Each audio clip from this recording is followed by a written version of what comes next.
Oh, yeah. Freak out. Yeah, I'm looking right into the video scope, And this is Macho Man, #1 Macho Man impersonator, past, present, future, yeah. And I'm here to tell you, you are watching 49er Minded with Bashar.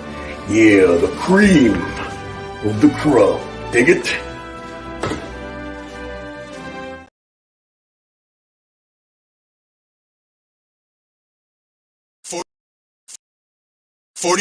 It's not just a thought process, but a way of life.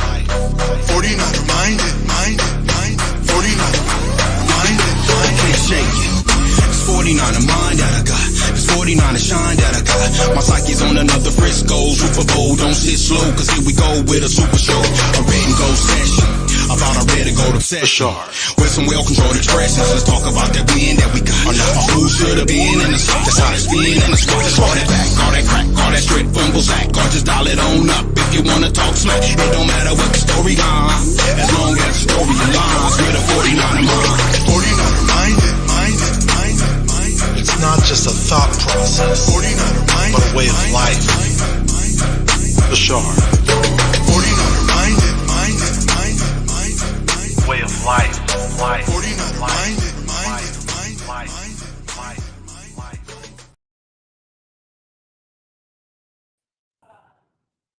What is up, everybody? Welcome to another victorious Sunday on 49er Minded. We got my special guest, John V from the locker room Rant. How you doing today, bro? What's up, family? Good to be here, brother. Yeah, man. What a game. What a game. That was just as crazy as it gets. First, let's say what's up to the people who are waiting patiently in the chat room. We got a lot of people here, so we really appreciate you. You know, it's always a last-minute thing on these game days, so let's see who's here. So Kenny was waiting patiently. He says, yo. What's up, Kenny? He said, Mostert, Jeff Wilson, and I'm Tuna turned the ball over. I need to apologize for smack talking and not backing it up. Bang, bang, 90 gang. We got Randy. What's up, Randy Daytona? How you doing? We got Ryan from No Border Sports. Check him out on YouTube. Check his channel out. What up, Melissa? How you doing? So let's go Bash and JV. We got Shabs. I know who you are, bro. Good to see you, man. Long time no see. Joey Mahoney. What's up, dude? I'm not gonna read what you're saying, but that's pretty crazy. What else is Joey saying? Okay, so who else is here? We got Raphael. What's up, Raphael? All you guys have been patiently waiting. We kind of started a little bit later than normal. And yeah, so we got D Nasty here in the house. Niner Sickness Podcast. What's up, bro? Niner Sickness. Check out his YouTube channel. Got a whole lot of people. Andy Land 27. What's up, bro? I know who you are. Dynamite Dave says, yo, what's up, Bashar? We are ready to go. A hectic game. You know, there were a lot of scares in this game. We lost our starting quarterback, unfortunately. So, you know, next thing you know, we have a few drives with Jimmy in the game. We had actually one drive with Jimmy in the game. We kick a field goal. Thought we'd get a touchdown, and then the next thing you know, we throw Brock Purdy in, man. But yeah, what was going through your mind early on in the game, man? Well, the first touchdown pass for 75 yards took the wind out of my sails at first, man. I was pissed. I'm like, you gotta be kidding me, bro. I'm like, because we hadn't seen this defense tested against the speed that Miami brings, right? So I'm like, I tell you what, like this better not be like this cannot carry on the rest of the game. Like, we clamped down on that, bro. But the problem is each victory comes with a cost, right? When we win, it comes at a cost, especially if it's versus a good team, But what was going through my mind, bro, was 75 yards, Trent Sherfield. Nah, we can't have this. This is not 49er football. This defense is better than that, God willing, this team is better than that, right? So going through my mind right out the gates, I had a skillet in my hand at the restaurant, and I just slammed it on the stove. I was so pissed. I was like, God damn it, boom, and I slammed it down. But you just slammed the whole bag of Skittles. No, seriously, yeah, that was a horrible. You reminded me of a horrible play right at the beginning of the game, because obviously great when we win, you get all happy and excited. But early on, when that Trent Sherfield touchdown happened, I freaked out. I was like, oh my gosh, Is this what we're going to see all day long? I mean, within the blink of an eye, they score a freaking 75-yard touchdown. Fred Warner was lulled to sleep on the play. Talanoa Hufanga was a little bit out of position. Gibson was out of position. All three of them were. Had they been paying a little bit closer attention to Sherfield, one of them would have possibly made a play or at least stopped them way sooner, rather than nobody stopping them at all. And here we go. It's one of our former players, albeit he didn't really do much last year. But Mike McDaniel has really, really drawn up a game plan. Shanahan to understudy. These guys are determined. These guys have been talking smack or whatever, and they're coming to play at Levi's. That scared me big time, dude. Mm-hmm. Yep. Yeah. I mean, it's like, what are you showcasing Sherfield right out of the gate? What are you trying to say, Mike? Like, did we turn our backs on somebody? Like, I didn't understand. Like, I didn't understand where he was going with that play. They dialed up a banger, though. I'll give him that. Right? I'll give him that. And here they are. I mean, they had Raheem Mostert waiting in the wings, ready to do something. He was opening his mouth up. Jeff Wilson Jr. They got him from us in a trade. All kinds of stuff. And Joey brought up a great point early on our first drive. It was evident when we had the ball when Jimmy Garoppolo was under center. He said they were blitzing like crazy. I wish we blitzed like that. They blitzed as if they didn't care. They just as if it was probably the Super Bowl or something, Which is kind of crazy.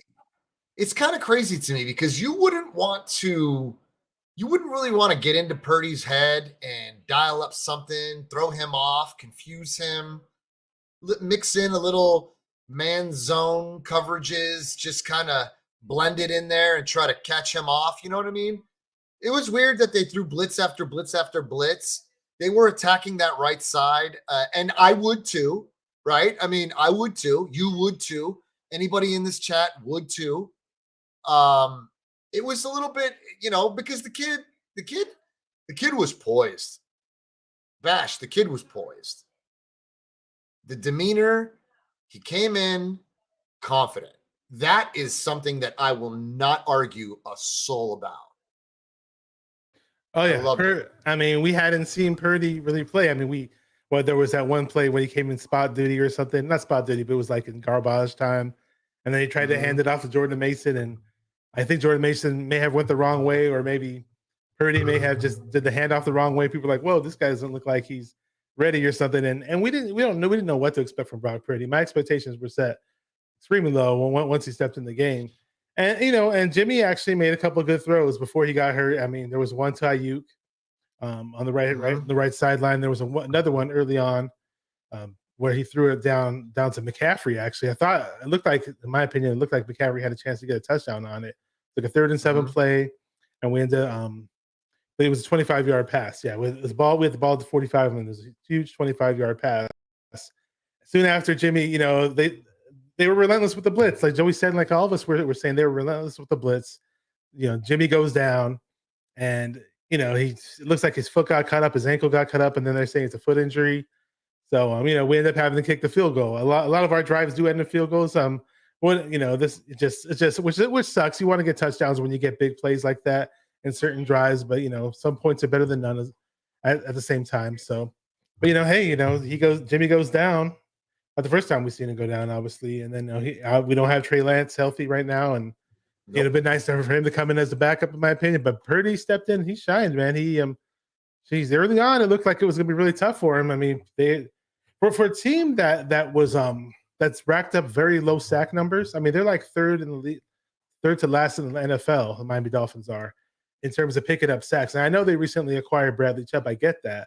But this isn't a team that's known as being stout as a team that sacks quarterbacks or anything like that.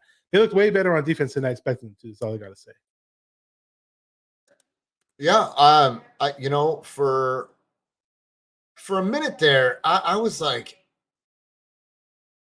what was Mike McDaniel's game plan? Essentially, I thought, they're going to feed Tyreek. They're going to feed Tyreek, and they're going to try to burn us on the backside. They're going to try to catch up Lenore. They're going to try to catch Hufanga sleeping, and at the end of the day, it wasn't the Miami defense that I was even concerned about. Bash, I was not worried about Miami's defense. I really, really wasn't. I was focused primarily on Waddle, Tyreek Hill, and Gesicki. And I didn't know what the situation was with Mostert, Jeffrey Wilson. I heard Jeffrey Wilson wasn't going to play. But Mostert really wasn't worrying me too much because knowing that we were going to get Armstead back, I figured we'd plug up the middle. I worried about that outside zone run, which we lack. I thought maybe that, Mike McDaniel would try to implement that in Miami. But I really was not stressing the defense. I mean, not even a little bit. I was more worried about Chubb getting pressures on Jimmy and, just the speed demons on offense, bro. The Waddle and Tyreek, they were my main priority. I don't know, man. The defense stepped up against the fastest offense in the league. I am convinced that this defense is historic, and they put up historic numbers. They're doing shit that, I haven't seen a defense do. I've never seen a defense shut out 8-9 quarters of football. I've not seen it. And that streak is broken. I messaged you, right? I told you, I was like, but you know what, dude? Those things can be a distraction. You feel me? Those things can be a distraction. They're milestones, amazing, badass. You get your flowers, family. You get your flowers. But right now, we're down our starter or backup. Now we're on our backup quarterback. The defense needs to dial in. Unfortunately, you gave up some points, but and respectively, though, you gave it up to a respective player, Tyreek Hill. So it wasn't some bust out from the Texans. That's what I said on Mariah's show. Just you gave up that they broke that streak, but you broke it to a baller. So we'll take it. We'll definitely take it. Definitely. Let me see what's up to some people that showed up. We got a whole bunch of people here, actually. Some of them you might know from Twitter or might recognize. Let's just see who's up in here right now. We got Norm 209 Empire. What's up, bro? He says, can Brock Purdy lead the 49ers to a deep postseason run? I don't think anybody knows if that's a yes or a no just yet right off the bat. We'll see, though. We'll see. Look, hey, look at this. We got John Lynch. He says, what's good? Purdy played great in the face of pressure. Oh, yeah, he stepped up early on. He looked flustered, and I didn't blame him. He hasn't been on the field. And Miami Heat were bringing it, the Miami Dolphins were bringing the heat, you could say. They bring that Miami Heat with the blitz. What up, Kenneth Goldsmith? How's it going? Good to have you on. Twin Empire, what's up, though? My bro from Twitter, how you doing, man? Big Niner fan and Warriors fans. Just get it on and popping. Says, what's good, fellas? Let's see who else is up here. I saw some new name that I didn't recognize. I was trying to find it. There's so many names in here, actually. So just give me a second. Let me find this guy. Okay, well, Platform 246 had you on the show. What's happening? Great game, crazy day. Bob Money says the Cowboys putting a 50 burger on the Colts. Wow, okay. Kenny says hit that like and subscribe really quick before this little station announcement. If you're not subscribed to this channel, about 50% of my viewers are not subscribed to this channel. Hit that subscribe button, hit the like button, subscribe to John V on the Locker Room Rant. I have his information in the description box of this video. He has a great channel with his friend who's a Bills fan, another friend who's a Browns fan, and they're always at each other's throats talking about all kinds of sports if they're not talking about football. And also, there's a Venmo account for those who want to donate. Venmo at B-49 minded in the bottom left corner of the screen. You can always check that out. What up, Damian Lee? How you doing? Yeah, Joey finds it funny. I said Miami Heat. Well, they brought the heat on the blitz, you could say. We gave in the heat back. Here's a new name I recognize. Will Belmonte, how you doing? It says next year. So something about next year. I don't know. Let's just recap a little bit. So we do have some things that went on the first quarter, obviously. After our field goal from Gould was amazing today. I mean, hats off. Like, to me, I got 3 MVPs. It's like it goes 3. Okay, we obviously got Brock Purdy, Nick Bosa on defense, and Robbie Gould was just clutch. I mean, in any way, shape, or form. But early in the first half, it looked like they tried to throw again the short field for a big play up the middle of the field, and Fred Warner instinctively tips the ball. Great to see Warner do that. I'm sure you might have remembered that play when that happened, right? Right, John V? Yes, sir. Remember that play where they tried to throw the Sherfield again in the middle of the field, and Fred Warner, and had Fred Warner not tipped it, and Sherfield would have caught it, there was plenty of room to go for another TD on that play. just I can't. I just this Sherfield thing. Like, Yeah, I know. Daniels really loves this Sherfield guy, bro. Like, we barely utilized him, and that's just, I don't know, bro. It's He just caught that weird. one big touchdown pass. Remember from It Trey was Lance? huge. Yeah, It was no. huge. When we had Trey Lance in the preseason, remember against Kansas City? Mhm. Yeah, I was at that game. Yeah, and everybody's like, "Oh wow, look at Trent Sherfield," and he caught a short little touchdown pass early in the game, Yeah. early in the year versus the Lions, and didn't do Yep. much else. No. Yeah, so And yeah, so Craycraft. I heard Craycraft is over there too. yeah, I forgot about he that. had a few dude. passes. He had a few catches too, right? I heard. I totally forgot about River Craycraft. Mm-hmm. Insane to me, dude. 2 catches for 29 yards from River Craycraft. Yep. And Sherfield Sherfield Man. only had that one pass, only one catch, 3 targets though, which it wasn't too bad after they gave up that big one. Yeah. So after that drive, we ended up getting the ball back. We start moving the ball field. We got some big runs up the middle with Jordan Mason and then McCaffrey. Next thing you know, it's first and goal at the 3-yard line, and Purdy throws his first touchdown of his career to Kyle Juszczyk, the right side of the field. That was sweet. That was sweet. I loved it. He was so hyped. It was awesome. Good for you, bro. That's all I could say. I was just it was like a bittersweet situation, right? Because like you really want to hold this victory, you know. You really want to keep this. You want to put your foot on the gas, bro. And then in the back of your mind, you're like, how bad is Jimmy's injury, right? Like, how bad is this? You know, Brock's rolling. Like, this is good. This is good. How bad is this? Like, that was just in that, you know, because I was here. I've always give Jimmy credit where credit is due. I will never take that away from him. He was balling. He was doing well. Jimmy was playing good ball. He was managing the game. Thing was he was protecting the football. He was protecting the football. And you know what? That was our biggest gripe, one of our biggest complaints as 49er fans, because we are massive Trey Lance supporters here on this channel.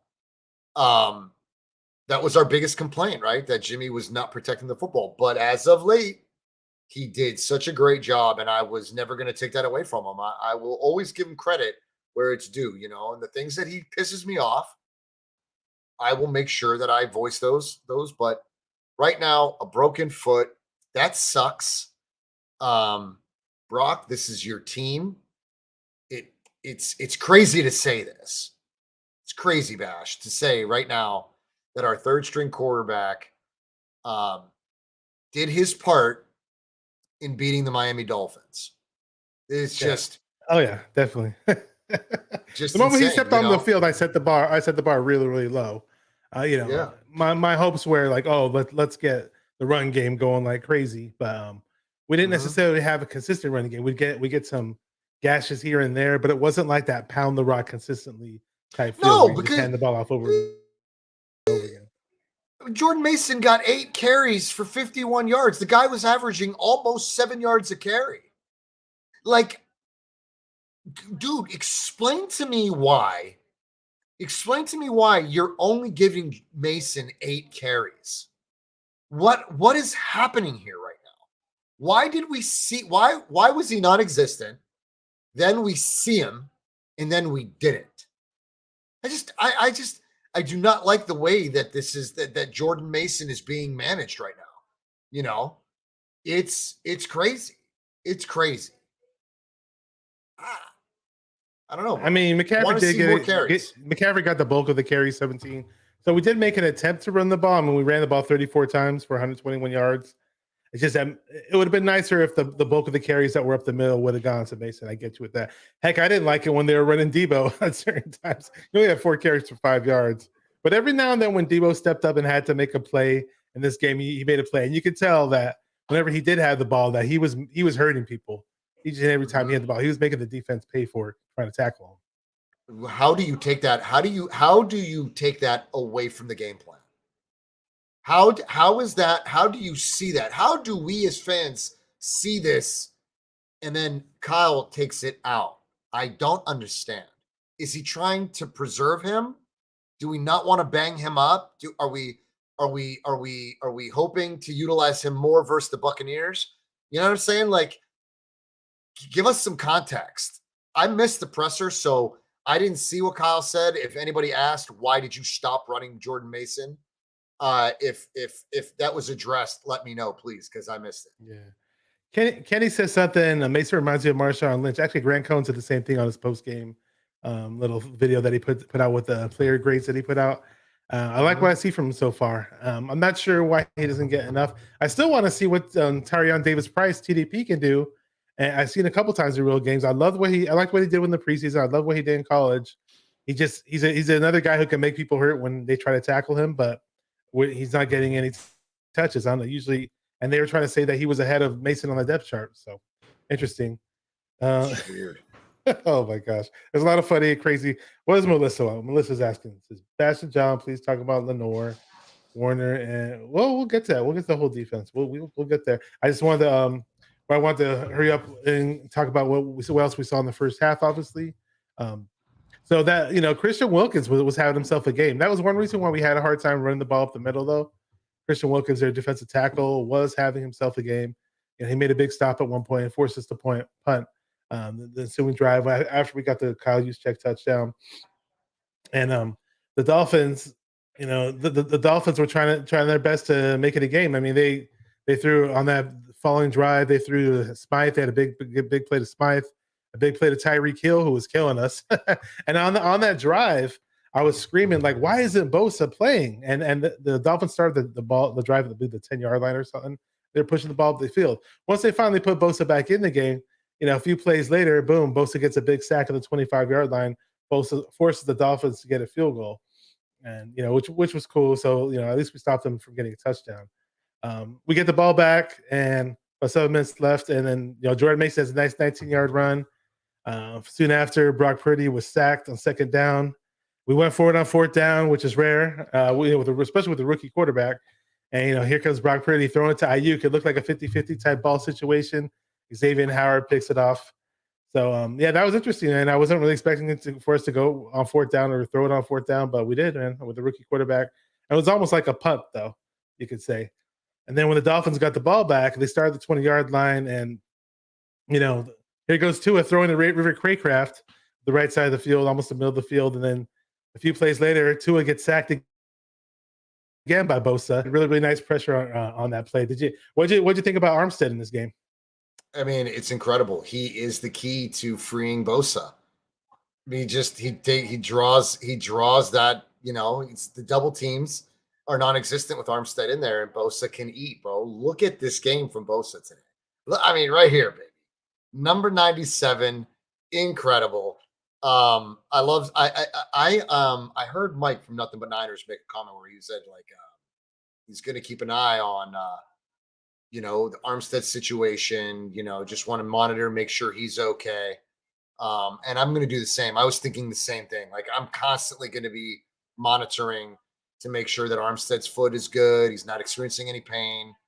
Just really hoping that, that he walked away from this Miami game without any excessive foot pain, none of that good stuff. I'm hoping he's okay, bro. I'm hoping he's okay.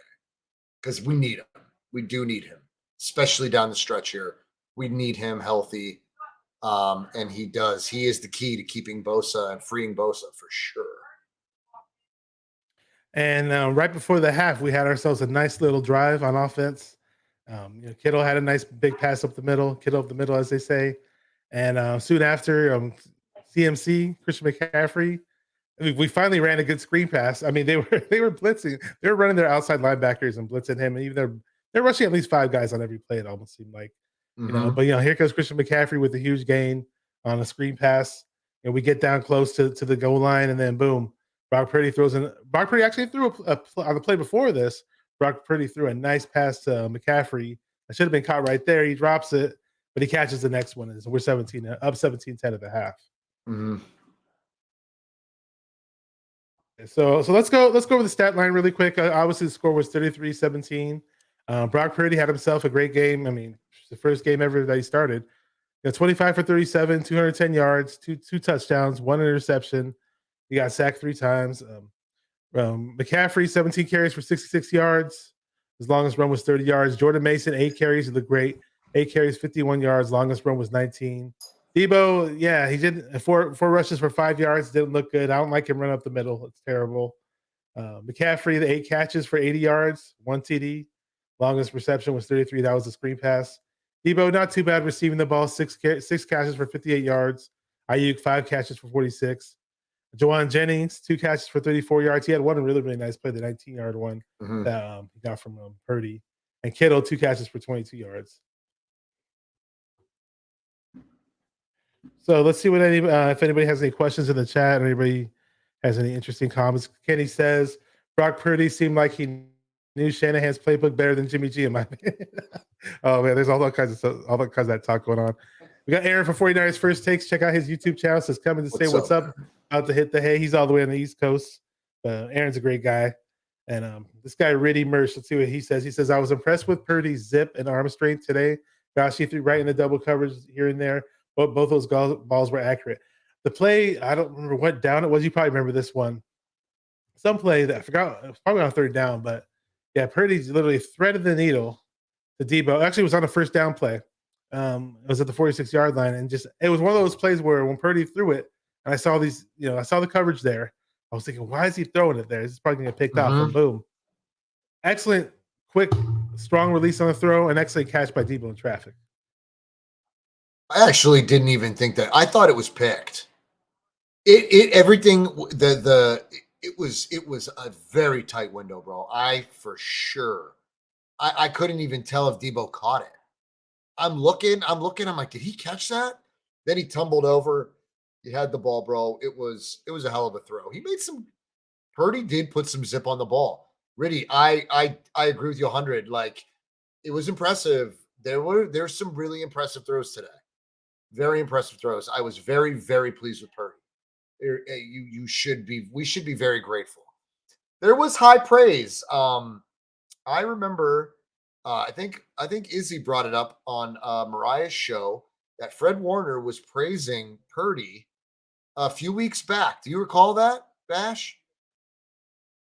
I don't recall that. No, I don't. I don't recall that at all. There was some high praise from Fred Warner on Brock Purdy, and it was good stuff, man. And I guess these guys, we got to take it for face value from them because, bro, they see this every day, Although Brock was probably not, Brock's paying attention. He's learning. And that's all you can ask for as a 49er fan. Look at it this way. You see Josh Allen playing for Buffalo. When he's playing, the guy looks terrified. His eyes are bugging. He looks terrified. I mean, elite quarterback, but the kid looks terrified. Do you ever see that in his face? Josh Allen looks terrified every time I see him. When the camera gets up on him, his eyes are bugging. Dude, the dude looks terrified. I don't know what it is, but Brock looked exceptionally poised, very confident. And that in part is collegiate experience. 4 years of college ball, playing well. Tony from Nothing But Niners pointed that out, that this dude played 4 years, and it shows. It shows he has poise. He has leadership skills, and it's all we can ask for right now. Oh yeah, I mean, I want to talk about Bosa. I mean, this guy, I think I was saying this on a couple of the preview shows, and a few people, I've discussed this with a few people, and Bosa's having an amazing, great season. Obviously, he was Defensive Player of the Month, but he didn't necessarily have this game so far. He's never really had this game up until this game. One of those signature like Aldon Smith type games where he's racking up 3 or 4 or 5 sacks and making this gigantic impact on the game. Like, this was his statement game. This was the team statement game, obviously, against a big time opponent. And we're doing it with our freaking 3rd string quarterback at that. But defensively, and Bosa came to play, man. And I know they had their backup offensive lineman and all that other stuff, but Bosa did not make it easy for Tua at all.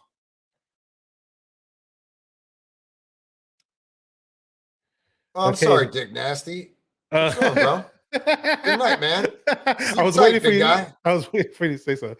I was saying what's up to Brandon. He's been calling me out. He's been calling me out this whole show. It's all good, man. Sleep tight, bro. he wanted to do a call-in. I was gonna set up the call-ins later, but I don't know if I'm gonna do it or not. But again, we're still talking about the game. We got Brandon from Forever Faithful Podcast here. Says, "What's up, family? How you doing, bro? Who else is up in here? We have a few people. Let's see. We got 49ers first take saying, let's be real. He is a 7th rounder. We're talking about Brock Purdy. Only time will tell. Oh, by the way, join us on the NWO stream, John V. Oh, yeah. You're always welcome to come on there if you're ready. Oh, Aaron, I'd be delighted to, man. I appreciate that. Thank you so much, I mentioned it to you before, too. And I watch you guys on there, man. I appreciate that, Aaron. Thank you. Well, what were you doing when they got that big when Bosa got that big hit on Tua, where he sacked Tua and he fumbled it and Greenlaw got the touchdown, man? I loved it, dude. I was sitting there and I'm like, Bosa was so a big game and no better than this game, right? I saw him coming around and I'm like, is he gonna wrap up? And he just swatted it, bro. I was screaming. Like, I'm at work, bro. So like for me, like I get so animated, I get so loud, and I get so excited that like my coworkers ran to the back. They're like, John, what's going on? And I'm like, this is amazing. And I loved it. I loved it, bro. Big Bosa fan here, guys. Anybody that doesn't know me, I'm a huge Buckeye fan. So when Nick Bosa was drafted by the San Francisco 49ers, I was so happy, bro. I was in my glory. That pick was that meant the entire draft to me. Because if you remember all that crazy nonsense that Chicago was pulling, to go after what's his face, Trubisky, Bosa fell right there to us so when we scooped him up, I couldn't have been happier. Huge fan. Nick's a monster, man. Oh yeah, Nick Bosa's awesome, and we're so lucky to have him actually. And but as far as the other guys on defense, so Dre Greenlaw, who got that big touchdown, earlier in general, he just had himself a really, really nice game. He had 8 tackles, 7 of them were solo tackles. Remember that one play where they tried to throw to Tyreek Hill on the left sideline? They were trying to hope that he was going to get a big gain off a short little pass, and Greenlaw just played that play perfect. The sidelines, and I think Tyreek Hill probably got like 1 yard or something. And it's funny because Greenlaw tackles Tyreek Hill and like picks him up for a quick second, but they're out of bounds. I think he was trying to slam him, body slam him, or do something crazy. But then you could tell like he stopped in his tracks and didn't do it. And it was funny because when we played the Saints, when we got that when Talanoa Hufanga punched out that big fumble on Alvin Kamara at the goal line, Greenlaw was the guy holding up Kamara. And he actually told the people in the presser that he was trying to suplex him. So I love Greenlaw because he's just, he's just super aggressive and he's tough and makes big plays. But and every now and then he's got to tell himself to tone it down because you don't want him doing anything stupid and having the refs, penalize us for it. He's been good. Honest to God, he has been good. He's like the Draymond Green of our defense, right? I always make that comparison to Warriors fans. Nonetheless, do you remember when fans were not too crazy about Greenlaw and they were like, if we're gonna move off Greenlaw? Do you remember that? You remember that? I think it was the 2020 season?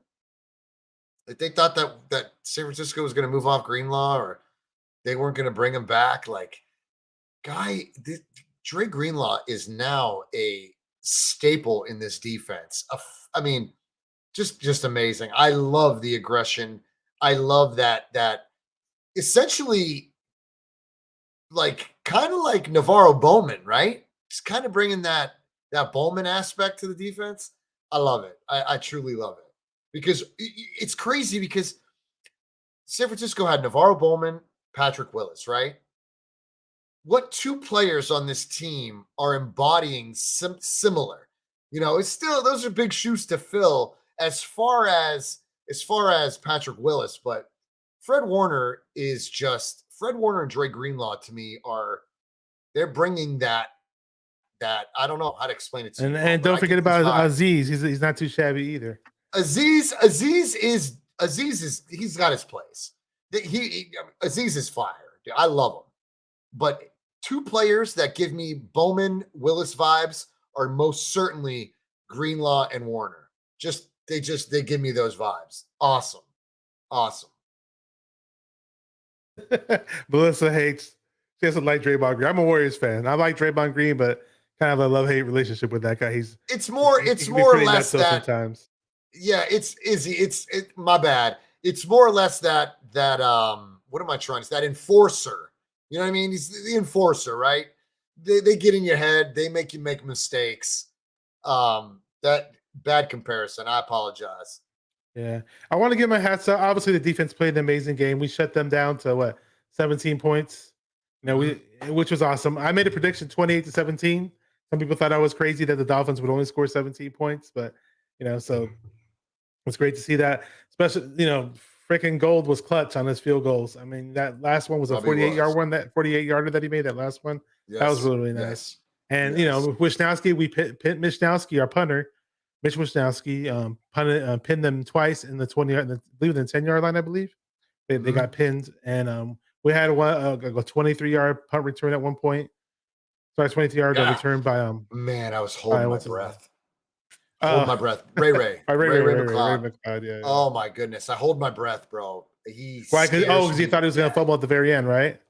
Yeah, I was like, San Francisco, you're up right now. You can't make a mess out of this. And then Ray he brings me anxiety. I like Ray. I do. But our kick return, punt return game is it's so mediocre, bro. I really want. It would be nice to have Danny Gray in the mix with all that speed that he has. I mean, can you? Why not, bro? Today, fun fact: my better half, she's a Browns fan. She is a Browns fan, diehard. Today, Peoples Jones had a punt return, and it was the first punt return in 7.5 years of the Browns. And I'm like, I was laughing. And then I thought about it. I'm like, you know what? When was the last time San Francisco had a punt return, kick return, whatever? It was September 11th, 2011 versus Seattle was the last time, bro, we have had a punt return for a touchdown. Yeah, we're probably at the bottom of the barrel of the league for all time. Kickoff returns and punt returns. We're so bad at it. Yes, we are, dude. We are now alone there, bro. Let me say what's up to some people that showed up earlier. Let me say what's up to Warowski. Old school 49er YouTuber says the future is looking really purdy. Why not, man? Hey, so far so good. Some of us want to see Trey Lance come back. I love Trey Lance. I'd love to see. I'm not going to act like it's going to happen. I'm not going to be disappointed if it doesn't happen. But if it happens, it'll be awesome. Kenny says McGlinchey's a weak link on our weak link on offense. That goes without saying. I mean, he's been playing the last 5 games, been looking really bad in all those 5 games, and some people are just propping him up like he's something. So I put the link in the chat. I said I was going to take a few callers, gonna catch up with some of the comments. I got the first guy. Kenny's been waiting patiently, and after that, we'll go to Melissa. So let me just say what's up to G-Rod really quick. What up, G-Rod? G-Rod says, for all you Purdy haters, that was an impressive outing from a rookie quarterback that looked poised, confident, and very accurate for the most part. He's human and will make mistakes, so suck on that. I don't know who the haters were. I think Trey Lance has more haters than anybody, but yeah, I mean, hey, what were the expectations? He's a rookie quarterback, 3rd stringer, and last pick in the draft. So I don't think anybody necessarily hated on him. It's just that there was a huge unknown factor. We didn't really see much of him. We didn't know what to really expect. But at the same time, we're some guy. There's got to be haters out there. Yeah, there always is. Some folks are probably calling it a one-off. You know what I mean? Just taking the wind out of his sails, bro. Let me say what's up to Ekim. Ekim says, I sadly saw another injury happen to Jimmy. It was expected with his track record. Shame to see. It happens with Jimmy, and that's just how it is. Ekim's a good dude. How you doing? Let me go ahead and bring Kenny on first. What's up, Kenny? How you doing, man? Good to have you. Finally have you. Been talking to you on Twitter for quite some time, and we've been keeping up. How's everything going with you? Hey, what's going on, fellas? How y'all doing? Thanks for having me on, what's up, man. Kenny? We're doing good, man. So I'll have you on here. Just got a few people waiting to come on a little after. So I see I'll give about 5 minutes. If you got a few things to say, let us know. Oh, yeah, that's cool. I just want to get on here, chop it up for a little bit with you guys. How about our Niners today, man?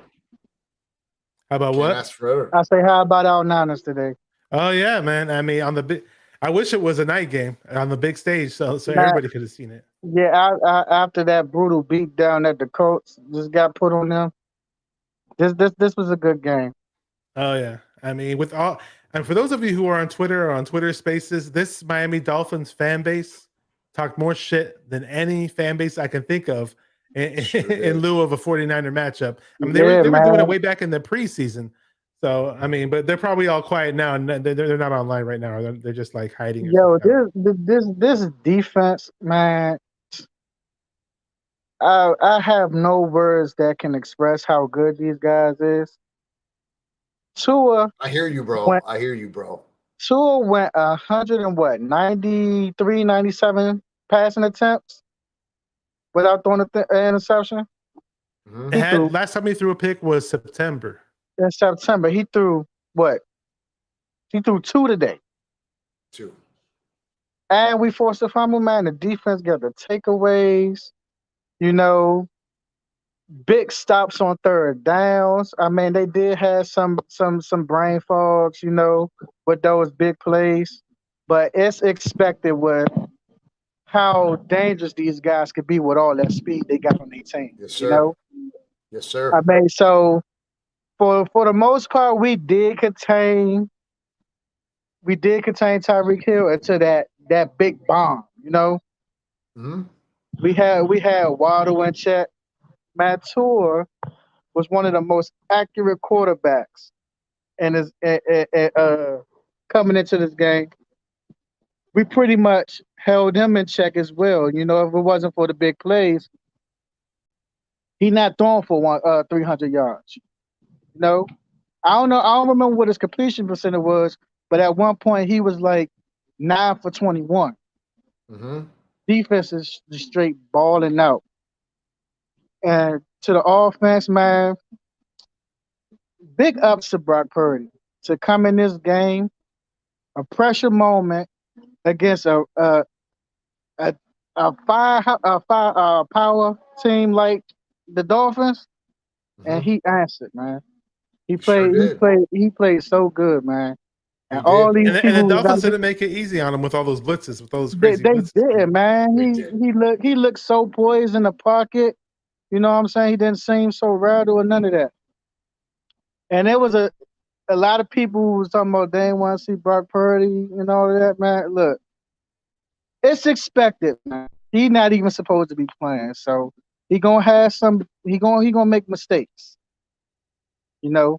But for him to come in and do what he did, man, I'm proud of that kid. Hats off to him. Yes, And sir. one other thing, I wasn't on the Mason train as much as everybody else was because I wanted to see him, you know what I'm saying, get these reps against these first and second stringers on other teams. And man, Mason looked really good. He runs so hard. Pause. Like he's a very tough runner, man. I think Kyle should unleash him more. There's I got to think he be a will. reason I why think he they're will. not. I There's- don't either, and I just don't know why we drafted TDP because this. I just don't like Kyle's uses of his players. Yeah. Yeah, I Suspect, don't know what brother. the whole thing was with us drafting running backs in the third round, especially when we gave a whole lot of picks for Christian McCaffrey. So that's something Yeah, and else. So on who top of knows that, when next you time got we draft a running back Victor. is. Yeah, man, I just want to get on here and speak my little piece. You know, y'all doing a great show, man. Thank you, Appreciate Kenny. you, We really Kenny. appreciate me. We're gonna go. Always, brother. Great to have you on. So just doing a little thing with them, getting some people on, seeing what they have to say. And I was super excited after the game. I was like, wow, this is a huge relief. Yeah, To me find. too. This was the funnest game to watch all year. Man, I was so relieved after we went up 26-17. I was relieved once we got that field goal because Yeah. once Tyreek hit that bomb, that quick hitter, I was like, oh man, I was getting kind of nervous. They caught us some sleeping a little bit because we didn't have anybody deep as far as safeties on that play or anything like that. And it was just a Mooney Ward kind of on an island with him. Yeah, and to me, my opinion on that play, Huff's supposed to know if anytime Tyreek Hill is on that field, don't jump no crosses. Stay deep. Yep. Stay deep. Yeah, right. Well, You great know? having you on, Kenny. We're gonna All right, thanks, get some of man. these other people on. Good to see you, man. Take care, dude. Good All to right, hear you from you. too. Later, Kenny. All Good right, to hear y'all. from you, bro. We got Melissa all the way from Jersey. How you doing? What's I'm up, hanging Izzy? in there. You tired or what? You got to be excited after this win. I was excited earlier with John. Now reality's kind of set back in, and I'm kind of reeling again. So, my mom got sick at work this past week, and she found out that one of her coworkers has a COVID, and now she's tested positive for COVID, and she's high risk. So it's been a Okay, well, I hope scary, she's okay. long Yeah, that's fine. day today. Yeah, I had it earlier But this year, so it wasn't fun when I had it. yeah, she has like 3 health conditions, plus she's high risk, so it's just a whole bunch of crazy. I wanted to come on and say that I want to get your thoughts on the interceptions today, because there's 3 interceptions and a fumble recovery for a touchdown. And personally, I think Deommodore Lenoir has really stepped up, especially today when everyone thought Waddle and Hill and Mostert and the rest of them and all those speed demons would absolutely embarrass him, and he really just took the bad plays, he took the good plays, and he keeps showing out when you need him the most, just like Juwan Jennings. He's like that really clutch player on defense when you need it most. There's a play, and Deommodore Lenoir is going to be there. Yeah, a lot of us like Lenore. He's he didn't really play too much last year. Played a little bit, and then obviously Ambry Thomas was getting more run than he was, and we thought Ambry Thomas was going to be the guy to step up. And then he took a turn for the worse in training camp, and he hasn't been getting on the field, partly because of that. And Samuel Womack comes in. He's supposed to need a nickel corner. Then Deommodore Lenoir beats him out. So here comes Deommodore Lenoir getting tested, and he gets his first career interception. So good for him. He was getting tested a bit last week against Chris Olave from the New Orleans Saints. So hey, good bounce back game from. Can't complain. Of course, Jimmy Ward had that other interception too. That was nice. John, who impressed Love you it. the most today with their interception? Their interception, I'd say Fred Warner. Finally put his hands around the ball and caught it for a change. I'd say Fred Warner, man. Because I've been bitching about that dude. I said, this guy's got to get on the jugs machine. He's always in the right place at the wrong time, right place at the right time, but he's never bringing him in. He's never getting that INT. And today he did. So I would say Fred Warner, no doubt. I feel that way about Gibson. Gibson has like a nose for the ball, but he feels like tart, where he just does not have the hands to pull it in at all. Mm-hmm. We caught Gibson sleeping today. There was a tip that came right back his way, and it almost looked like he was daydreaming. And he's like, "Oh shit, there's the ball!" Like, bro, you could have made that play. Like that essentially could have been yours. Like before the first interceptions were made, there were a few opportunities to get ones off tips. Yes, and he was back there by himself, Brett Bash. You know what I'm talking about? He had like a late reaction. He's like, it was too late, bro. Like, quit sleeping, bro. We caught you snoring. That was definitely Gibson's opportunity to snatch up a takeaway for sure.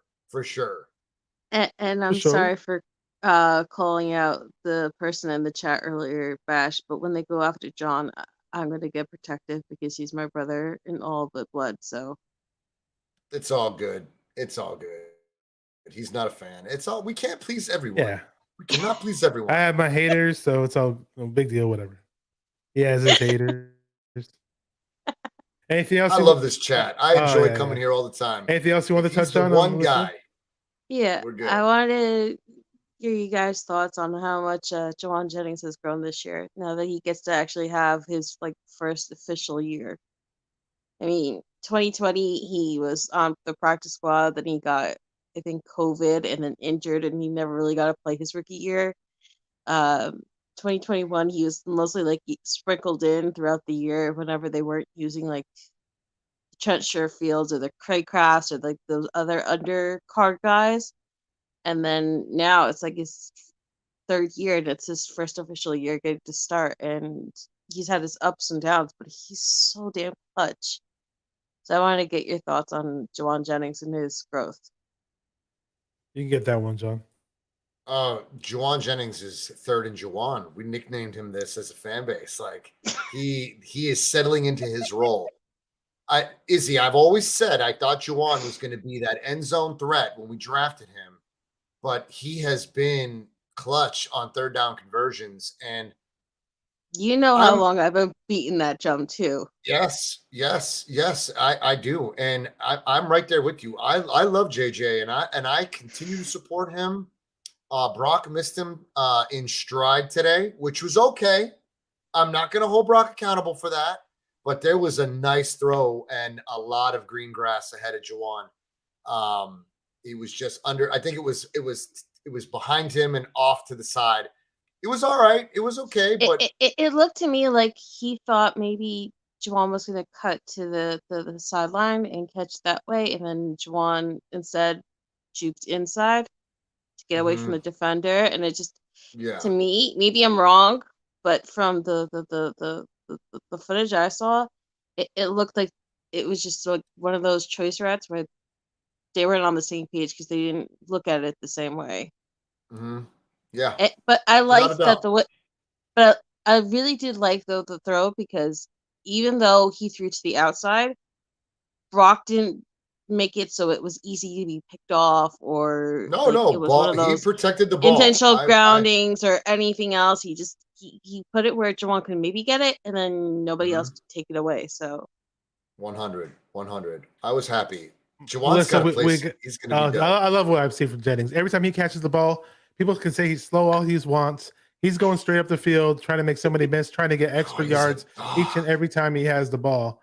I'm tired of people saying he's slow because he looks like he wants to make a play every time he touches the ball. Well, if they love speedsters, they can become Miami Dolphin fans because they have all the speedsters, and they lost today in spectacular fashion to a third-string quarterback. So. Hey, well, if that was the case, then they should Olympic track stars would be the greatest NFL players. That's the only thing that matters. We got some other people waiting. Melissa, great to have you on though. We're gonna go with Joey. Much love, family. Take care, Melissa. Melissa from New Jersey. We got Joey Mahoney.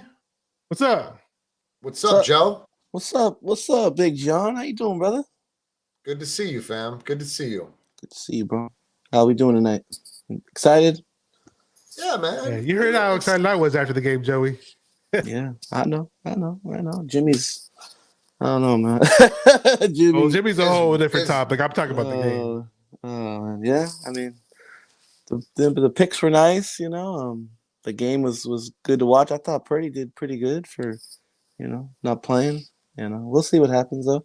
The run game looked all right. I mean, it looked all right. I wasn't, me. I hate running the damn football. I like throwing it, but that's me. So what do you think, Bash? Man, I love running the football. I just wish we'd have the consistency that we had in the past with other Kyle Shanahan teams. Some of it's because we're starting off with a brand new offensive line who this is their first year pretty much working together. And the offensive line is doing I don't care. Anybody can rag on the offensive line in certain situations all they want. It was a gigantic question mark when it came to the offensive line this year because we were basically starting off with 3 new starting positions.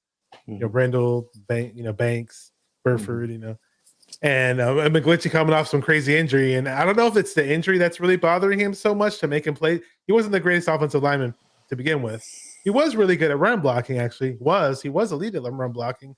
He no longer has that aspect of his game anymore where it's elite. And now it's just obviously he's always letting his man through and know about that. But despite all that, the offensive line in general is doing their job. And one thing simmered down a little bit. We saw that Purdy was comfortable in there. Yeah. Bosa did his thing today, huh? Fucking 3 sacks. 3 sacks. That was pretty cool to see. I'll say the most disappointing thing that I saw today was the corners. The corners for me, I give them an F. An F. They were getting beat left and right. Tua just missed them every time. They were wide open. And they were either overthrown or underthrown or whatever.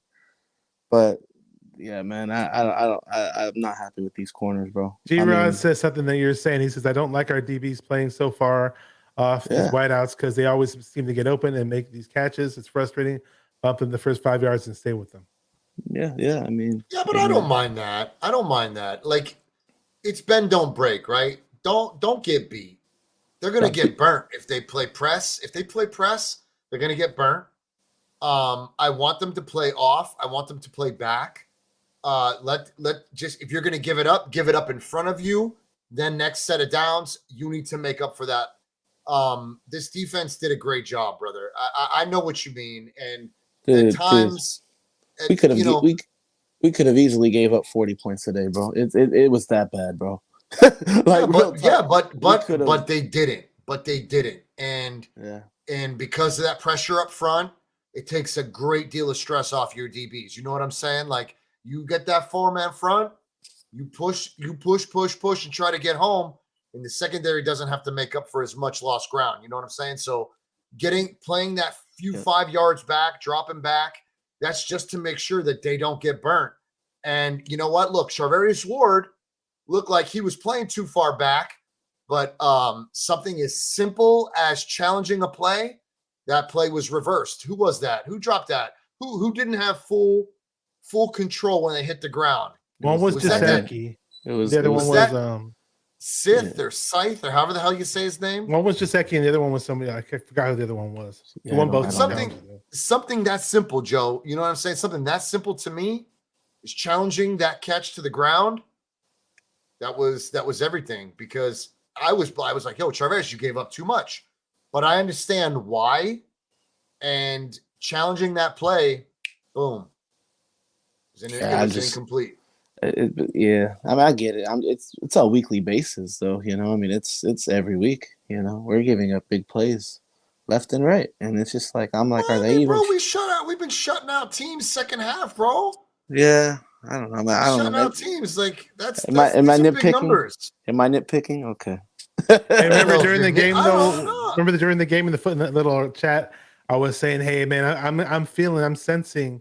Some interceptions thrown by Tua Tagovailoa, and you're like, "How's that going to happen if our guys keep getting beat?" But and I get it, some guys were getting beat, down the field. But I also saw the erratic. I saw the erraticness, and I saw how erratic Tua looked in there. That's why I sensed it. Yeah, no, I get that. It's just, but like, it pissed me off so much, bro, because it was like they would just run like 10, 15, even 20 yards and then stop. And there's like no corner like within 5 yards of him. Like, what the fuck? Like, like who you guarding? Like, that was just pissing me off. It's hard, bro. You're playing zone. Babakita. Shout out to Babakita. When you're playing zone, Joe, it's hard, man. It's hard to stay. You know what I mean? You don't want to give up. You just don't want to get burned, bro. I get it, man. I understand exactly where you're coming from. You're not nitpicking, bro. This is your opinion. You're entitled to that. Yeah. But it's hard when you're playing zone. It's hard to stay with your man. You know what I mean? After 3-4 seconds, it's tough. I mean, it's tough. So who else is here? Danielle says John D'Amico Ryan's the MVP. Danielle, Tommy says we kicked their ass. But Kenny Goldsmith, who was on here earlier, said Bashar was Trent Sherfield. That's who the guy was. Who the other guy was. Yeah, I knew it was one of the receivers. I appreciate you, bro. Good to see you, family. Did you see how furious Mike McDaniel was on that freaking play when Gesicki bobbled the ball on the sidelines? Like, McDaniel was acting like he wanted to fight somebody. Like, dude, like when he had it pinned to the side of his head. Yeah. Is that the one you're talking about? On the sideline, the one where Gesicki tried to bobble on the sidelines, and the referee right away said it was a catch, and we challenged it, and we got it. Like, McDaniel was trying to act like he got gypped on that play or something. Yeah, dude, I just felt like he was trying to. I don't know how to word this. It was like he had all the former Niner players in there, right? Like Trent Sherfield and Craycraft, Mostert, Wilson. Like, I felt like he was specifically trying to get those four guys the ball and to pin it against us, like, you effed up by not keeping up, like, especially with that first play of the game. And then, like, lo and behold, like, the game goes on deeper and deeper in the game, and then they didn't do like nothing, It's like, but I did feel, I don't know if you felt like that, John or Bash, but I just felt like he was literally trying to throw it to only those four guys or have those four guys beat us, Yeah, he was trying to do a lot of things. He's, he had our part of our playbook or whatever. Elias is here, says Elias Lopez says, "What's up, Bash? How about them Niners, baby? Brock Purdy, time to shine now. Yeah, somebody's got to step up. Guess it's going to be him, unless Trey Lance miraculously comes back. I don't know if he will. Right. Christy Marie's here. Says what's up. Yeah. So, any Christy, last what's words up, before we go to family? Kenny? Joey. Nah, man, I'm good, bro. You have a good show. All right, cool, man. Great win, man. Good to talk to you. Always good to see you, brother. Take care, man. We got from the Pacific Northwest. I saved my comments about the running backs for you because I know you're the big running back guy. What up, Kenny? How you doing, man? Big Niner fan from the Pacific Northwest. Good. What's up, I know you were Kenny? pumped up watching this game. I wish I heard your live reactions. Actually, I saw what you were typing in the chat. I saw you typing away. You know what? When the game first started and they got that touchdown, like within half a minute, dude, like my heart sank for a minute. But me too, bro. Dude, I thought it was over. I was like, man, because Miami's been on my radar for the whole season. Like, I've been waiting for this game because this is the game that would prove to me where we stand as a team, because they are really that good, and we just whooped them tonight. And that tells me, with our third string quarterback, dude, that tells me a lot right there. Like, I mean, where do you start with the defense, dude? The biggest impact I seen tonight was the return of Eric Armstead, dude. I mean, he made that D line just explode, and Tua was so off because of that. But as far as the running backs go, Jordan Mason, and TDP, I think you watch Christian McCaffrey, man. He runs routes. I mean, he does it all, dude. And I think Shanahan expects a lot out of his running backs, and if they can't run routes very well or do all kinds of stuff like CMC does, then they don't get as much play. But TDP, man, I think he's more of a third down and a goal line back. And we just haven't been in those situations enough to use him. I don't think Shanahan trusts him for some reason. I mean, he should be in there playing, in my opinion. But Jordan Mason, man, I've been waiting to see this guy all year long, and just a little bit we've seen, you could tell he's a bruiser, dude. He's a bruiser. And, I wish they would cut back a little bit with CMC, because that's where the Carolina Panthers went wrong with him. They used him way too much, man, and just wore him out, and he ended up getting injured all the time. And I wish Shanahan would, like, back up a little bit and use more other players that we got. We got a stacked team, bro. You know what I mean? Like, there's a lot of players that are good on our team that we could rotate. And but, man, I was excited, dude. Our defense is top notch. I've never seen a defense like this. And dude, he was talking about Patrick Willis and Navarro Bowman earlier, man. These guys could possibly be better. You know what I mean? Patrick Willis is one of my favorite players, but they're up there, man. They are up there. And just like you say, we got the number one defense all year long, baby. All year. I could tell from preseason, dude. I could just see it, dude. Like, you could see how brutal they were, dude. Greenlaw is a monster, bro. I mean, he's a monster, and I guarantee you, dude, the other team they fear that guy, man. And I remember when Trey Lance had certain days in camp, not all throughout camp, but certain days in camp. People were like, oh, Lance didn't do good today, and I was like, me and a whole bunch of other people were like, well, he's arguably going up against possibly the best defense in the NFL day in and day out in practice. They're like, no, those are their excuses. Well, what now? We're ranked like almost everyone in number one in every category. Yep. I want to say this though. Go ahead. We shut that We shut down Jeff Wilson Jr. Freaking 1 carry, 3 yards. Raheem most hurt because he's always hurt, mostly hurt.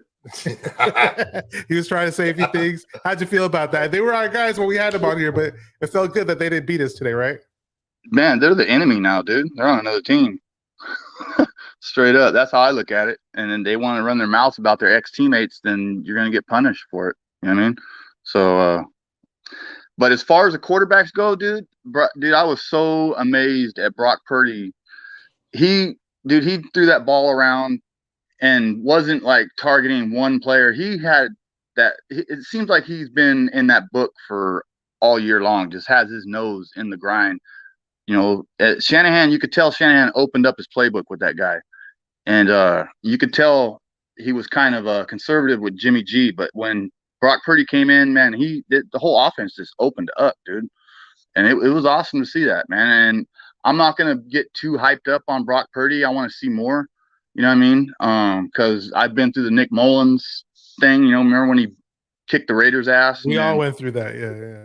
I mean, Yes, he sir. beat the Raiders that one year, and everyone got all hyped up, and then he just went downhill from there. It's like, okay, I'm not going to put all my eggs in that basket. So we'll see more. You know what I mean?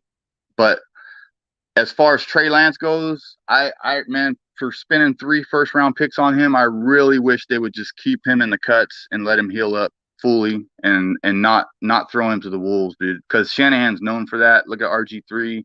You know what I mean? He likes to push players to the limit, dude. And I'm not a fan of that. If they're hurt, I think they ought to, sit back and let their wounds heal. But It's a different injury, though. It's not a torn ligaments. It's just a broken bone. Broken bone injuries do heal up a whole lot better, and there's a whole lot less risk involved with those rather than ligament tears like an ACL. But we'll see. I mean, who knows? Yep. And don't forget Robbie Gold, man. Robbie Gold, man. He's my third MVP today. It's Brock Purdy, Bosa, and Robbie Gold, man. Those are my MVPs. Hey, he kicked a pretty long field goal today, man. He did. 47, I was kind of scared for 48 yards. but then I was like, I think he got this. Boom, right through the upright. Well, you know what, dude? You know what? The one thing that is often overlooked when it comes to Robbie's job is Tabor Pepper, long snapper. If the snap is pure, Robbie's good as gold. We know this, right? When Robbie misses, it's important that you go back and you look at the snap, right? Because the snap tells you everything. Today Tabor was fire, and I loved it. It was good to see, man, because Robbie is as good as gold, as they say. But you're only as good as your snapper, right? So that's the one thing that is most overlooked when it comes to kicking the ball. And we have one of the best in the game, if not the best in the game. Yeah, a lot of those things are so underrated, man. If we can just keep games close, man, we got a good chance of Robbie Gold. So, yes, sir. But anyways, man, that's about all I got, man. You guys carry on, dude. Faithful, man. We're going places, man. I don't care if it's the 4th string quarterback. Our defense is going to carry this team, man. Legendary, brother. It's historic, man. They're killing it. They are phenomenal. Kenny, it was good to hear from you, my man. I appreciate you. Yep. You guys have a good night, man. All right, take care, Kenny. Good to have you on. I'm thinking we might be able to squeeze in one more. Let me just see. I'll just drop the link one more time. See who else might want to join in on the party really quick. Tommy Huxley says he's worried about the Cowgirls. Hey, I heard they put up 50 points. I didn't get to watch the game. Who else is here? Rick Diaz. What's up, Rick Diaz? Says, what's up with Devo dropping those balls? They pay him all that money. He's been dropping passes all year long. He has the worst catch percentage. What's up, Rick? He has the worst catch percentage of anybody on the team. He held out for that big contract. And I know he's a playmaker, but he needs to step that up. He needs to get on the damn jugs machine. Might need to lose a little weight. He looked a little slower today. Those are things. Don't you think people look kind of slow today at times when you expected him to have that extra I don't know, man. I think honestly they were ready for Debo. Running him up the middle is not running up the middle against. He's not Jerome Bettis. He's not Jerome Bettis. It's just that Mike McDaniels was a run game coordinator, right? Like this was his thing, was to get Debo in open space and let Debo go bananas. Mike McDaniel was not about to let Debo get into open space. Debo did well on the screens and the end arounds, but at the end of the day, McDaniel's not that guy that's about to let you take Debo. Debo can go up the middle. We've seen it. It's just McDaniel's not about to let that fly. So he was prepared for Debo. And today Debo showed out with Purdy, though. There were some drops, you guys. There's no doubt about it. But Debo's one of the best football players in the league, man. Just a pure football player. I'm not saying receiver. I'm talking about football player. Just he makes shit happen. And I love it.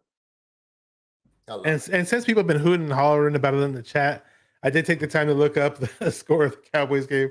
The Colts suck. Let's be real. The Colts are ass. They're 4-8-1 now. The Cowboys put up 54 points on them. Okay, are they going to do that against us? No, they're not. They're not going to do that against us. I'm taking flack for Matty Ice. When Matt Ryan was to become an Indianapolis Colt, I said time and time again that this is going to be Indy's year. They're going to make the playoffs with Matt Ryan. And boy, dude, did I eat hot shit on a stick. I was wrong, bro. I was wrong. I thought Matt Ryan was definitely going to settle into this offense. I thought that he was going to be the right piece for Indianapolis. And correct me if I'm wrong. If anyone else in the chat had similar expectations, did you guys think that Matt Ryan would succeed in Indianapolis? Please let me know. But if I'm all alone, I can take that too. I'll be one of those guys who was sensing that Matt Ryan was on the downfall of his career. I wasn't looking to be impressed by him in Indianapolis. I didn't think he'd be this bad, but yeah, I wasn't really thinking that he'd blow it up either or go crazy either. That's not really shocking to me at the same time. He's never gonna let me live that one down. Oh yeah, let's talk about it. So, unfortunate news. I mean, sure. Look, I'm a big Trey Lance guy. I'm not going to hide that. John could probably say the same thing. Some of my friends on here, there are people who are diehard Jimmy G fans, and some of them were diehard Jimmy G fans to the point where they refuse to ever see Trey Lance step on the field. At the end of the day, we don't make the decision who the starting quarterback is going to be. It's not up to us, but we do have our favorites. Okay. But at the same time, I'm not going to sit there and say, hey, yeah, I'm happy Jimmy got hurt. That's retarded. That's retarded, ridiculous, and stupid. I see some people assume that on Twitter. I seen some. I said, oh, the Trey guys are celebrating now that Jimmy got hurt. No, we're not. Nothing to celebrate for. It's now I'll say this: due to Jimmy's track record and the way he's not the best at seeing blitzes before the snap. He's not the best at rolling out. He's not the best at escaping pressure. He's not the best at throwing the ball away. These are things that we've seen throughout Jimmy's career, and then in which those types of qualities will lead you to getting hit. And we all know that Jimmy just has a history of getting hurt. So did it surprise me? Did it shock me? I wasn't expecting it in this particular game, but we've seen it. We've seen him get hurt before. It's nothing new. No. And when the play happened, I didn't even know he was hurt. I didn't even know. And none of us knew really. I didn't really see a situation where people rushed to him and he couldn't move or he couldn't get up or he was walking gingerly. I didn't see any of that.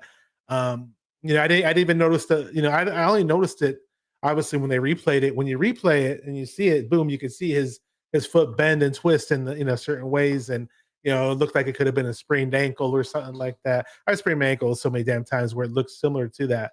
And I've seen all kinds of other people do it. So I was thinking, okay, maybe it's one of those type of injuries. And then, but I didn't think the next thing next thing we see on TV is we see him getting carted off the field, and they're saying it's a foot injury. And then after the game, sit out for the season. So, we signed Josh Johnson to the practice squad now. Does Trey Lance get healthy at some point in time the next 3 weeks? And supposedly he's ahead of schedule on his recovery. I don't know. It's more than just getting your ankle ready, though. That's important. Yeah. A lot of fans are like, get him in. Yeah, there's timing involved. There's muscle memory. Obviously he's doing the mental reps still because he's still attending the film sessions and doing everything as if he was still playing. He's been doing that the whole time he was injured, pretty much, even before he got off the crutches. But that's 100% correct, bro. It's so much more than just the bone healing through and through. There's Tony from Nothing But Niners was on Mariah's show. He was saying, he's like, it's a mental thing. Remember how Jimmy responded to the knee? Remember how Jimmy had that he was just so protective of that knee, right? Like he was afraid to get hit. It takes, Trey's got to be able to plant that foot. He's got to be able to cut off that foot. There's so much that goes into it that a lot of folks just aren't really processing. Like there's so much more preparation to get into. Yes, did Trey's bone heal through and through? Absolutely, 100. But those ligaments took some strain. I don't know if any of them were torn or compromised in the break, but those ligaments have to heal too. They have to strengthen up. The ankle has to sure up. They were saying the ligaments that did get affected were similar to that of an ankle sprain. Was what they were saying. Good, very good, very something good. like that. Something like that. But the man still has to get back into football shape. You know what I'm saying? And it's been many weeks since. So what are we talking? Like 11 weeks since his injury. It's still too soon to get Trey out there. But God, Bash, you know it as well as I do, man. As soon as they say he could, I'm over here waving the pennant, right? I'm like, get him in. But oh yeah, I mean, if they say that he's had a schedule and he's sprinting and he's looking good in practice, and they're throwing, and things are fast forwarded a few weeks later, and things look better from what they are now. Hey, I'm going to be like, hey, throw him in there, but we'll see. I mean, sure, the ideal situation would be to rest Trey and make him fully healthy, but hey, if your starting quarterback is healthy right before we make it to our playoff run and get going for our playoffs, it sounds like we may throw him in there if that's a possibility. I'm not saying it's going to happen, but you never know. I mean, we don't know the severity of Jimmy's broken foot.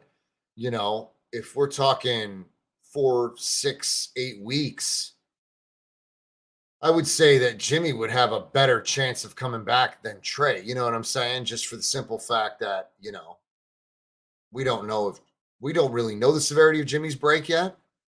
Well, let's say he's going to have surgery.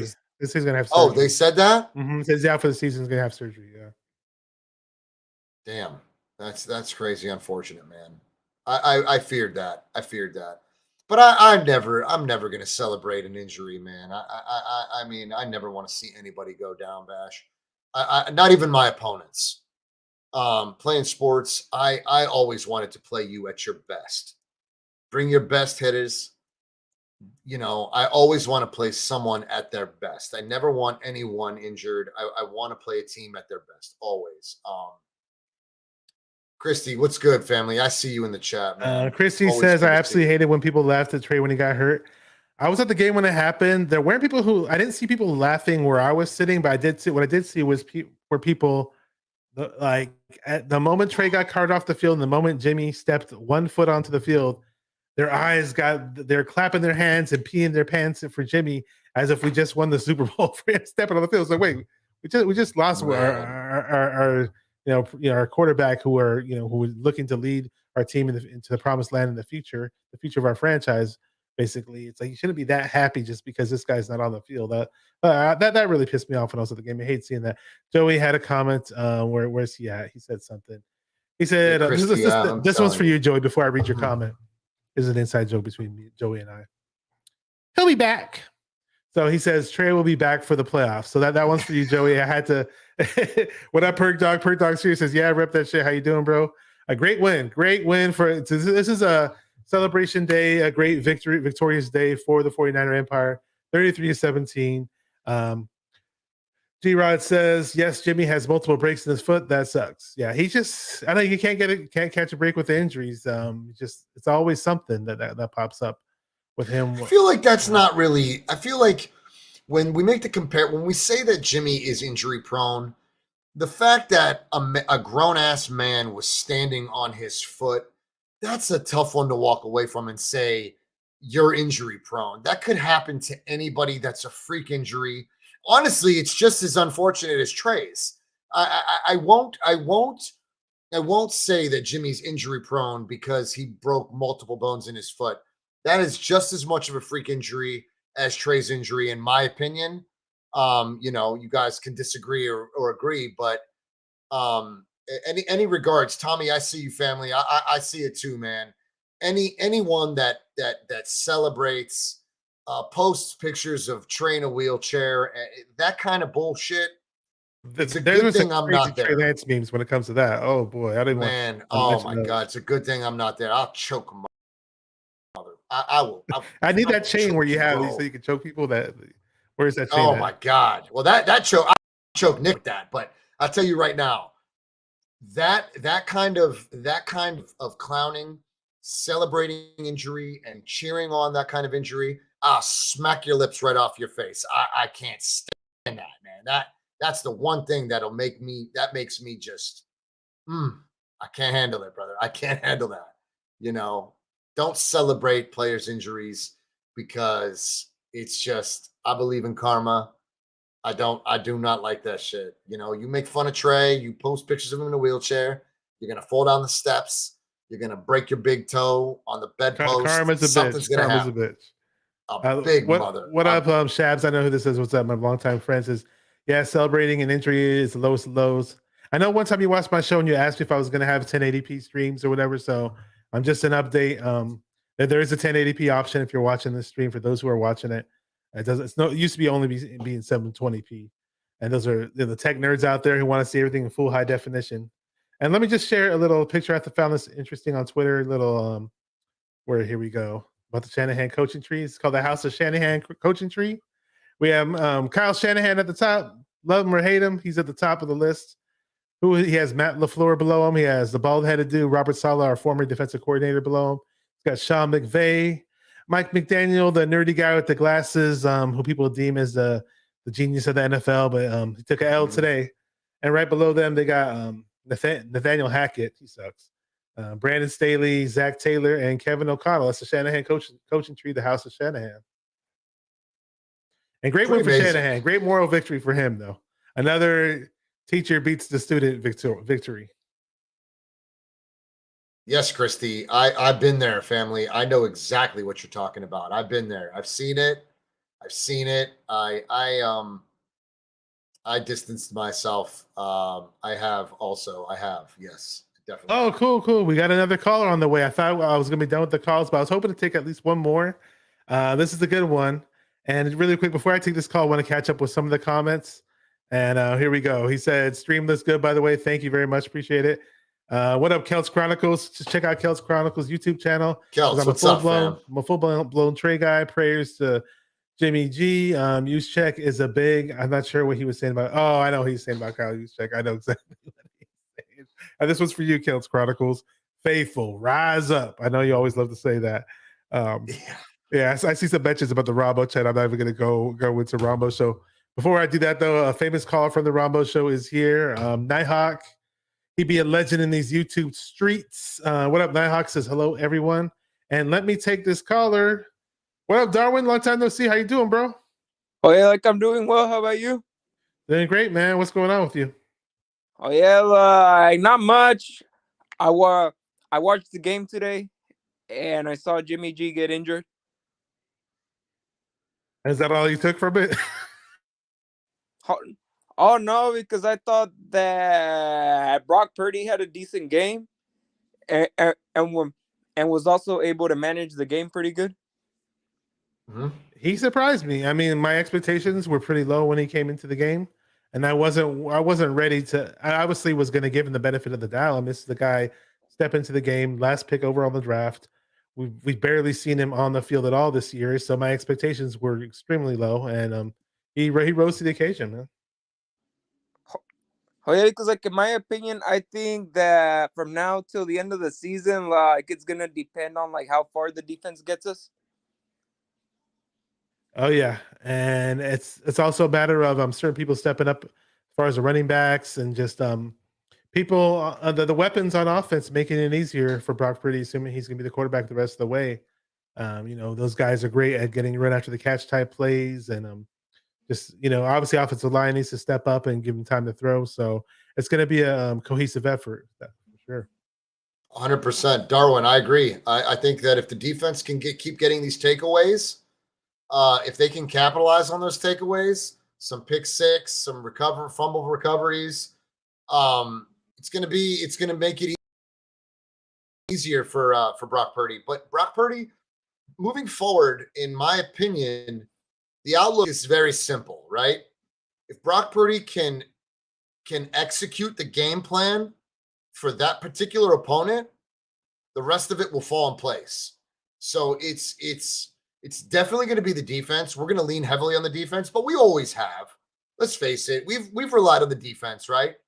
Brock Purdy's mobile, so I'm excited to see him use his legs a little bit, but not too much, because we don't have a formidable backup for Brock Purdy. So if Brock Purdy stays in the pocket and continues to make progress there, I think with Brian Greasy, the quarterback's coach, now that Brock Purdy is going to be the starter moving forward, I believe that we will focus everything on Brock.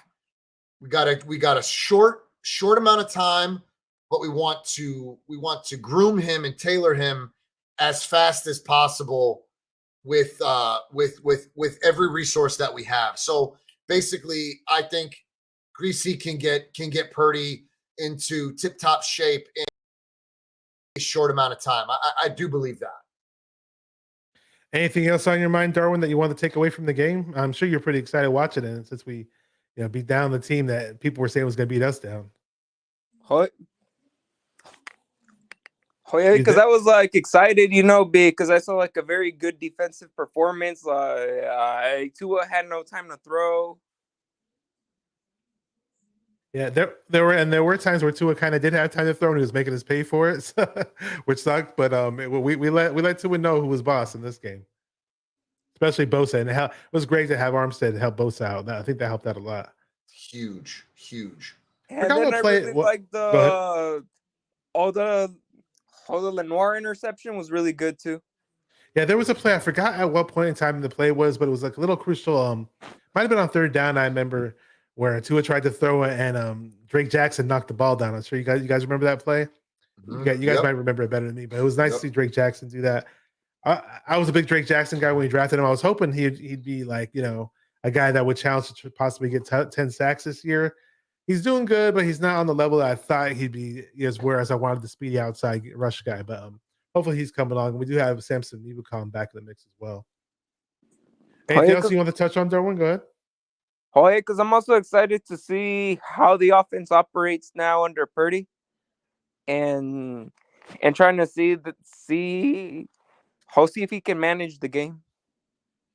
I think if he can manage the game correctly, we can get pretty far in the playoffs. And we got a comment. It says Brock Purdy, Iowa, respect the name. We play Tampa 5-6. Let's go Niners.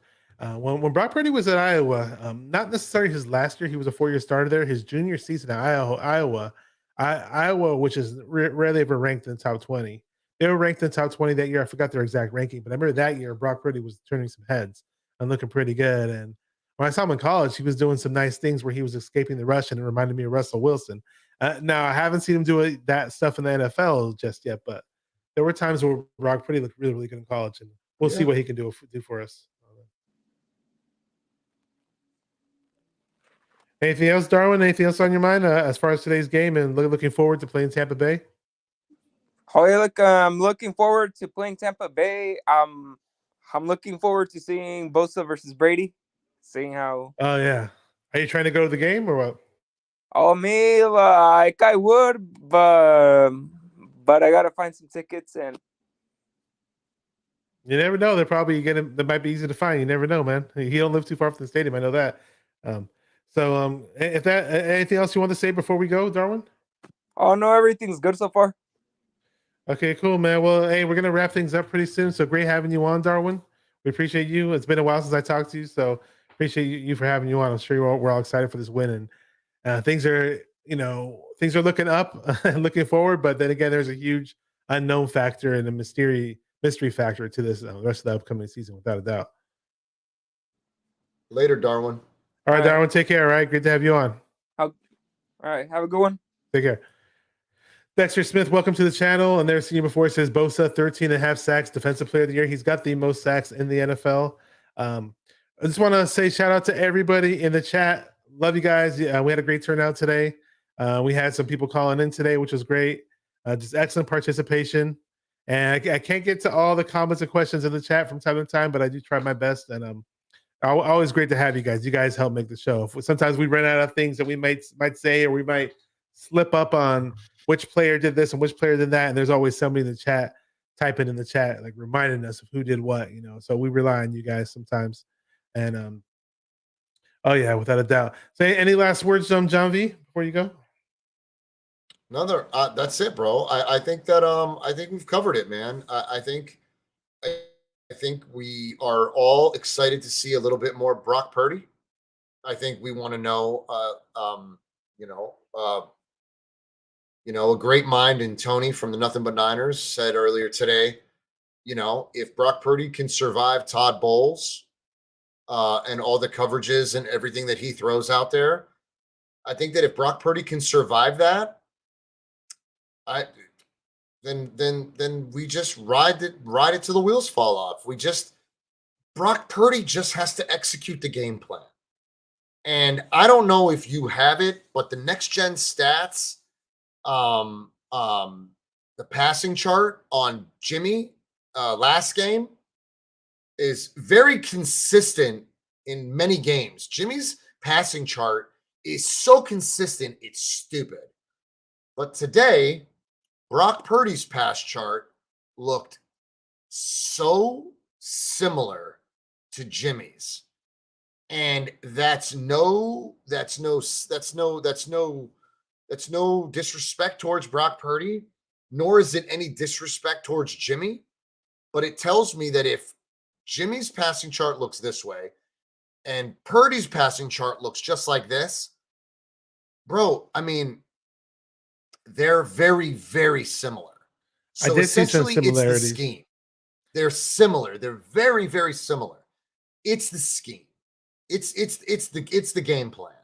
If Brock Purdy can execute the game plan with that poise, that confidence, and everything that we saw today, I mean, it doesn't concern me. I mean, it does, but it doesn't, because if those passing charts are so similar, then that means that Kyle is tailoring this offense to his quarterback's strengths and their weaknesses and just everything in between, right? So to me, I think that we pump the brakes, but we should be optimistic, right? We should be confident that this team, this defense is historic. I say it and I say it again.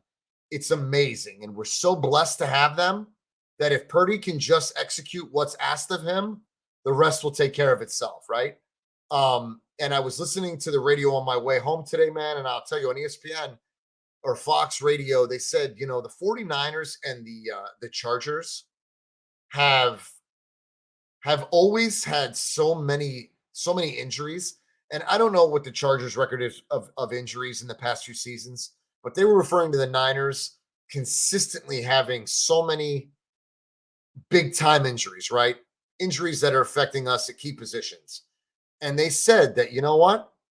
The one thing that is guaranteed is that San Francisco always adapts and overcomes. It's literally the identity. The Chargers have a lot of seasons with loaded rosters, and you think going into that season they're going to do something, and just guys get hurt, and then they're just done. They're just down for the count. Mm-hmm. So who else is here really quick? We are going to wrap things up pretty soon, but I want to say what's up to some people that are showing up here. I'm trying to see if I can read his names. It's Junie Juice, if I'm saying it right. And it's got some fancy, or Fooney Foos. I'm not sure how you're writing it. It's got some fancy cursive calligraphy style writing there, but it says speedy recovery for Jimmy G. Also says Brock needs all of our support now. Yeah, without a doubt. We're definitely supporting 100% Brock Purdy, until proven otherwise, until Trey possibly shows up, or maybe Trey plays next year. We'll see how that all plays out. What up, Coach Cruz with 916? This John V is the GOAT. Coach. He's in the house. Fellow 916er like myself. Good to have you. Always appreciate your support, Coach. Yeah, Always, what was your last take, really quick? You're shorten it really, because I was going to add something to it. What was the subject about? The last little take that you had about our injuries, or about what I heard on the radio, how we always adapt and overcome. We've gotten it was before that. Yeah, it's something I was going to add to it. Oh, what was it? As long as Brock Purdy sticks to the game plan, I got the defense will always play their game. The rest will take care of itself. Very similar to the Bill Walsh book. I mean, we were running a lot of similar type plays with Jimmy in the game. This is exactly what I was going to add. And the one thing that I liked more so than I do when I see Jimmy in the lineup is that, the hospital balls. I hate to say it, but over the past few weeks we started seeing it again from Jimmy, where throw a little short dump off pass to whoever, and it would literally be to the point where he'd stare the guy down, and then throw it slow, and then throw it super high. And the guy, like, we were seeing passes that were, the ball placement wasn't perfect. I'm just saying, but in general, right here in the numbers. Yeah, it was either, CMC dropped a pass in the end zone, little bit behind, but you weren't seeing players looking like they had to dive and sacrifice their bodies for crazy minuscule 2-yard catches or whatever. I wasn't seeing that. Now, do we see this consistency where Brock Purdy is throwing, a nice ball, in the next few games? We'll see. We are playing a strong defense. The Tampa Bay has a strong front seven. You got that one guy in Vita Vey up. That guy's. We struggle against big. Amazing. We struggle against big time Vita defensive Vey. tackles. Christian Wilkin was balling out today, and then he got hurt towards the end of the game. But Vita Vey's, probably going to go up against Brendel and guys like Banks, who I love Banks. So we got to work cut out for us with that defense. Yeah. Today, Brock surprised me, Bash. He had some sidearm throws for screens, hitting numbers right here. Jimmy's always throwing these low screens to the kneecaps, the ankles, the shoelaces, just about everywhere, but in the numbers. I was very impressed. But a lot of this comes from what, like you said, 4 years at Iowa, playing out. Brock played out at Iowa. He did well. And I'm just impressed. It's confidence, family. Every one of you in this chat understands how much confidence makes everything better. It just does. I mean, confidence, you are a better human being tomorrow as much as you are today because of your confidence. And Brock Purdy came in like he's been paying attention and he's been doing his work. And, today's game plan was not tailored for Brock Purdy, but Brock Purdy executed as if it was. So that's all you can ask for, man. He adapted today and he overcame. And it seems silly about the radio host that was talking on Fox Sports Radio, but you know what? Being a Niner fan and just that very small tidbit really, really stuck because San Francisco is so deep at their positions that, that next man up mentality has become a very versatile and a very unique trait for this team. A lot of teams don't have the depth that we have across the board, much less at the quarterback position. And today, no 49er fan was prepared for the show that Brock Purdy put on. And we adapt and we overcome. And I love it. I think it speaks volumes about this team. And it's one of the reasons why this team is constantly competitive. I mean, since 2019, 2020 was a dog shit butt crack year for everything. But you know what? 2021, this team adapted, overcame, showed out. Just the beginning of a D'Amico Orion defense. Just things have just always looked up because of our depth. We've just been competitive. We don't put all of our eggs in one basket. We don't compete like the Rams. We build through the draft the best we can anyway. We develop our players to the best of their abilities. We get the max out of our players. And this is why this team is always in the conversation. They compete because of their depth and everything that we develop. It's just how it is, bro. We're badass. We're fucking badass, family. Man, that was some passion. That was a long rant. It's all good, man. It's all good. Again, we appreciate Coach Cruz 916 says we need more Mason. I think we'll definitely see. I don't think we want to put our too much faith into the hands of a rookie quarterback. Make it as easy for him as possible. We'd love to do that, and why not? And he said, Coach 916 also says Purdy made this roster for a reason. Yeah, he's a good player. I like him. He's not bad. And we'll see what he can do. He definitely impressed today. Definitely appreciate all you guys in the chat. You guys are awesome. We got a lot of views. We had a great show today. We did some call-ins. And, there's a lot of funny stuff going on in the chat, as always. And definitely appreciate you guys. Check out John V from the Locker Room Rant. I put his links in the description box of this video.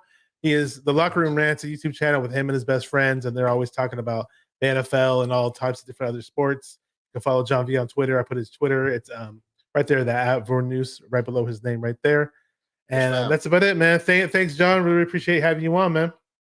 Always, brother. Always a pleasure, man. Thanks for having me. Chat, you guys were amazing tonight. Like and subscribe. Bash is always telling me he's got 50% of his subscribers. You guys just tell your friends, of my viewers tell your that aren't enemies, subscribed. tell everybody. Like and subscribe. 49er minded. My man Bash. It's always a pleasure, brother. Thanks for having me, man. Thank you guys for watching 49er Minded, where we get into the minds of 49er fans. We were victorious today, 33-17 over the big shit talking Miami Dolphins, going to say it like that. Mike McDaniel goes down. Kyle Shanahan goes up. Let's go. Keep repping those 49ers and stay 49er minded. Peace. Later.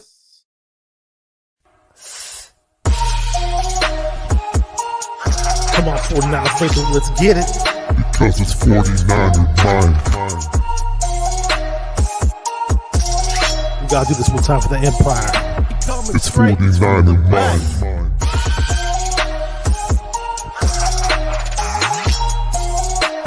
It's 49er mind. We gotta get that brick by brick done quick. 49er mind.